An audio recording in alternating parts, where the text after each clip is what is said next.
I could be happy the rest of my life with a singing girl. A dreamer of pictures, I run in the night. You see us together, chasing the moonlight, my singing girl. Night Owl Gallery was conceived back in 2016 when I had no idea what I was doing with my life. I had just quit a stressful restaurant management job. I was back bartending, trying to dip my toe back into the art world because I hadn't been painting for like a long time and I was miserable. So I was like, you know what, this is what I love, this is what I want to do. And kind of like in an effort to reconnect with the art world, I went online and I signed up for different galleries, email newsletters and whatnot. And I remember one day I got a newsletter from Highlandtown Gallery next door, Felicia's place. And, it was like a call to artists and upcoming shows, this, that, and the other. And then at the bottom, there was a little listing for a storefront. I do mainly show my work. So chances are, if you come down here, you're going to see some Beth Ann Wilson originals. The drummer relaxes and waits between shows for his singing girl. A dreamer of pictures, I run in the night. You see us together, chasing the moonlight, my singing girl. I do also feature other local artists with a focus on Highlandtown artists and fellow female artists, because I think that sometimes us gals get lost in a shuffle. So that's after 4 years or so. That's kind of how I've fine-tuned my definition of what this is. So I'm very involved with the Highlandtown Arts District and the Southeast CDC, who are the kind of the shepherds of the arts district here, and pre-COVID times, we would have a lot of community events and festivals and like that kind of stuff. Meet the artists, artist talks. We'd have demonstrations. So I'm actually, for folks that don't know, so I have Night Owl Gallery here, but then there's like 5 or 6 other art galleries that are just right here. There's 4 of us just on this block, and then there's Creative Alliance and Springsteen Gallery around the corner too. For me, painting is a way to say exactly what I want to say, and to say it in a way that I enjoy saying it. And even if I don't communicate exactly what I have set out to communicate, I still think that the way that a piece makes you feel is more important than the subject matter or what you have to say even is. It's like when you look at a piece of art, the way that it makes you feel is what you're going to remember. How does it make you feel? I think that's something that I strive for in my art, is to capture certain types of feelings, and then to also kind of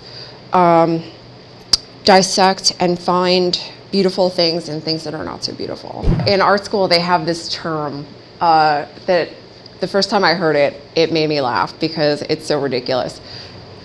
They're painterly paintings. And what I think is meant by painterly is that there's a lot of brush strokes and there's a lot of color relationships that are not resolved.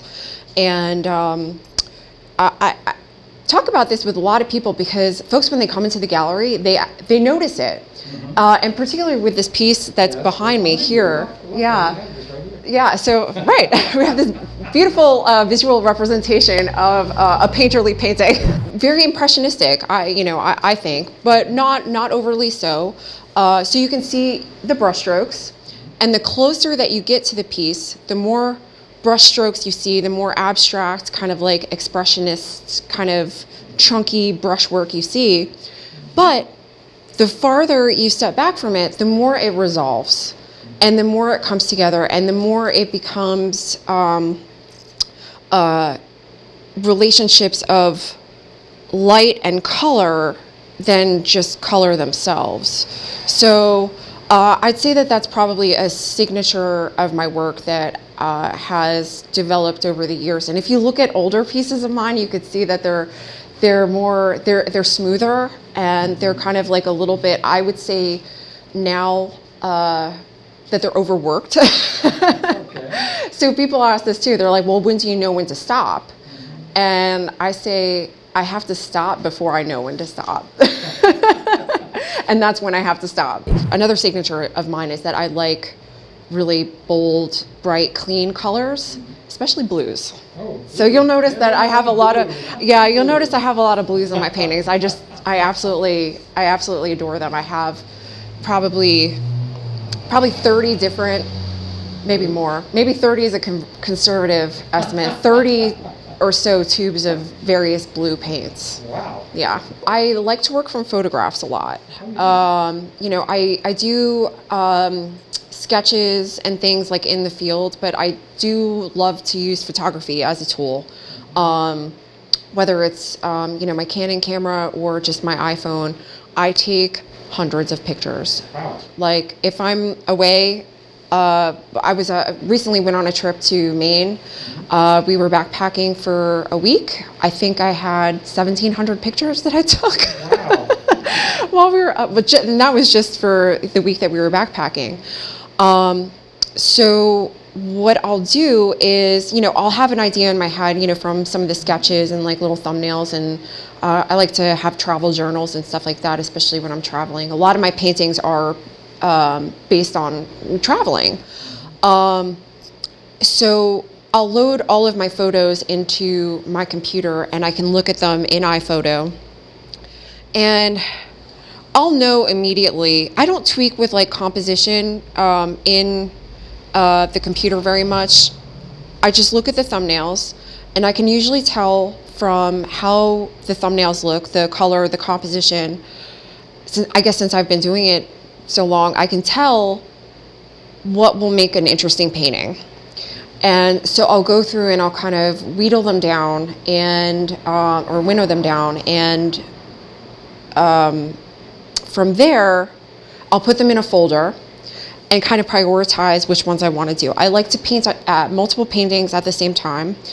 Sometimes I'll work on 15 or 20 paintings all at the same time. It's just I want them to have a similar look, a similar feel, and kind of be part of a family, a painting family. Sometimes I'll have pieces that are, diptychs and triptychs. They're companion pieces that may or may not go together. So I can usually tell by looking at the thumbnails. And then I'll kind of, I'll blow it up and, maybe zoom in a little bit and kind of, imagine myself painting it. And some of it is, thinking about, will this be fun? The gallery, of course, it's kind of a funny web address. It's www.nightowl.gallery. That's it. Simple. Simple. And then my personal website is bethannwilson.com. And they both connect to each other, so if you can find one or the other, and then of course you can Google, and it should come up. I have all kinds of social media and stuff too, so Facebook, Instagram, Twitter, all those fun things.